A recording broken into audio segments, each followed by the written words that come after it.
The most redeeming thing about the Miura would be the fact that there's only so many of them. It's highly collectible. It's exciting because it's unusual, it's small, it's exotic, it's still exotic today, and it was significant in its styling. I think it's the car that put Lamborghini on the map. My name is Dennis Varney, and I'm driving a 1970 Lamborghini Miura S.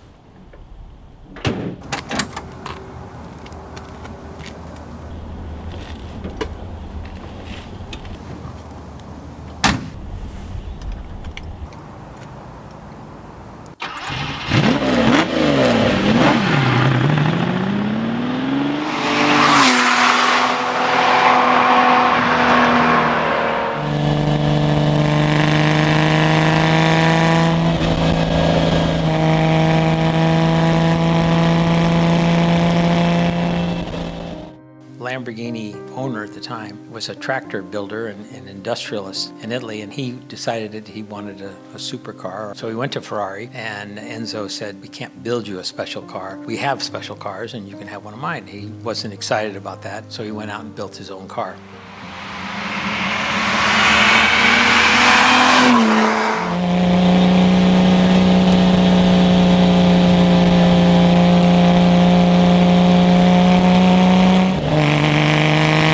One day, near the place I was working, which was a speed shop at the time, there was a sports car shop, and this Lamborghini came in, and that was in the 60s. And I went over and talked to the guy and saw the car, and I said, "Can I sit in it?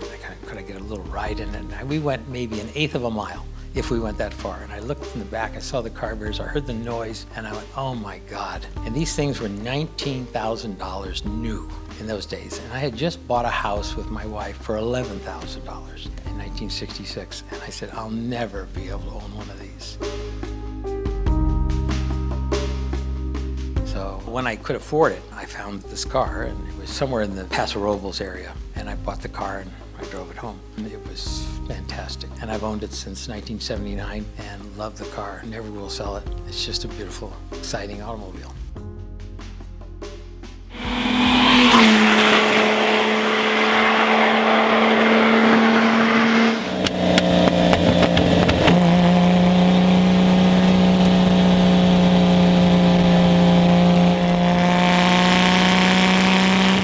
Did inspire me to go onto a different track because it was the sports car world and I was coming from the hot rod world. And in the hot rod world, you just figure out what transmission fits with what and how it fits in the car, and you make it work, and then you go to aesthetics.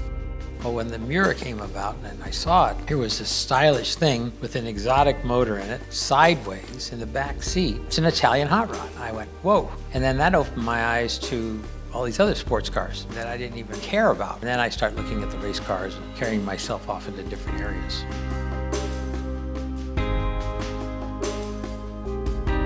I think my philosophy about collecting cars is things that I like, and it's not about value. It seems like the car value has gone up and it's gone crazy, but I bought cars because I liked them and liked the look of them, or they had to perform a certain way, or they looked ugly and they were beautiful because they were ugly. So I'm very eclectic in my collection, and all the automobilia that goes along with it. I have a 200S Maserati. There's 27 of those made. I have a D-type Jag. I've got a 300 SL, so they kind of run all over the place. I've got a couple of Alphas. I've got a 1940 2500 Alpha that's one of. It was a Graber body-built Swiss body car. I have a little Dino. I have a Healy. I have a Yellowstone bus. So I go from one extreme to the other. I have Model Ts, a lot of hot rods, Izettas, Hinkles, Topolinos. So I go all over the place. I love them all, and when I'm in that one, I'm with that one. You don't want to walk up to one of your daughters or sons and say, "I love you the best more than anybody else," because the other ones will be very upset. So I don't talk in front of any other cars. With each car I'm in love with.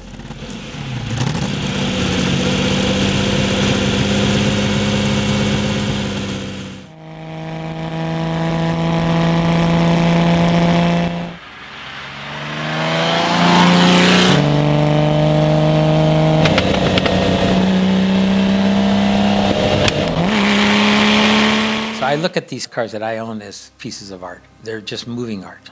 They have flowing lines. The designers, each one of them is different. It's exciting to get in and go out and listen to the motor wind up at 6,000, 7,000 RPMs, and it's just shifting through the gears and just a wonderful sound, feeling. It's truly a road car. It's not a race car. It's a grand touring car. It doesn't get into the tight turns, you know, and go through them. It's for an open road, nice big car to drive.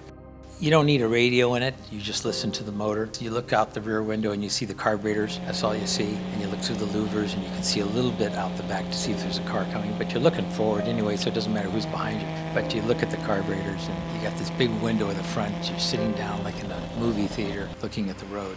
And it's just got a whine to it, it's screaming, let me go. You know, and the more you push down the gas, it wants to go. And it's just an exciting car.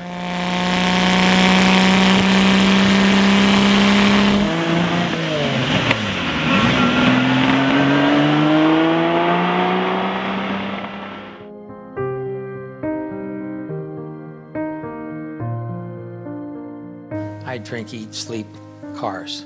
I'm up at 7, I'm doing cars all day long, and then I come home and have dinner with my wife. Next morning I'm up, back to the cars. And that's my life. I love it, I wouldn't change it for anything.